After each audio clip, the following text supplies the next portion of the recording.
In this video, part 2 of the HDRI videos, we're going to pick up where we left off in part 1 and take a look at how to adjust the IBL settings. We have an IBL in there with a primary diffuse scale of 3 that makes the scene a little bit brighter than before, and compare that to the previous render. And we'll take a look in the scene and see that the IBL is oriented to 155 degrees in rotate Y, and that places the sun where we want it. Now we're going to augment the scene with some actual lights to help fill in and bring out some details, and then we'll start to mitigate and get rid of some of the noise in the render. I've gone ahead and created 3 directional lights that we can see here that give us a reinforced sense of key and fill and create a bit of a backlight for us. Let's go ahead and render this out with the same settings as we've had before with Final Gather and see the result. Put this in the buffer and render. Now you'll notice that Final Gather will take a first pass as it calculates final gather points, and then once it's figured out the final gathering solution, it'll start filling in the render. We've skipped ahead a little bit, and as you can see, the render is starting to complete.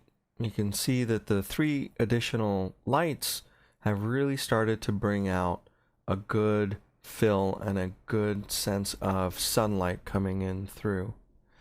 There's still quite a bit of noise caused by the final gather. That's all these little blotches, and we'll have to adjust the final gather settings to mitigate that noise. This is partly because we're using an HDRI to light the scene, so we'll have to increase accuracy and the point interpolation to get a cleaner adjustment. Now, you're noticing that we have about a 2-minute render, which is not terribly bad, but you can always reduce the render time by turning down some of the sampling levels. And you can see I've set it to a custom sample of 0 and 1 with a fairly good anti-aliasing contrast threshold. Go ahead and increase this number and possibly decrease the max and the min a little bit to get faster results if your system's taking a long time to render. But for the noise, let's leave everything as it is, go back into the indirect lighting tab, and let's turn up the accuracy to 500. We'll also want to turn up the point interpolation to 50. This will help merge these splotches together into a more consistent lighting look. Turning up the accuracy allows more points to be cast in the scene, which gives a cleaner look. Let's put this into the buffer, and let's go ahead and render with the new settings. Skipping ahead a couple of minutes into the render, you can see that Final Gather is putting in much tighter and many more little points in its calculation phase. This render should take probably close to 5 minutes in comparison to the 2 minutes from before, but you'll get a much nicer result. And as the render completes, you can see that increasing the final gather has dramatically helped the noise in the scene.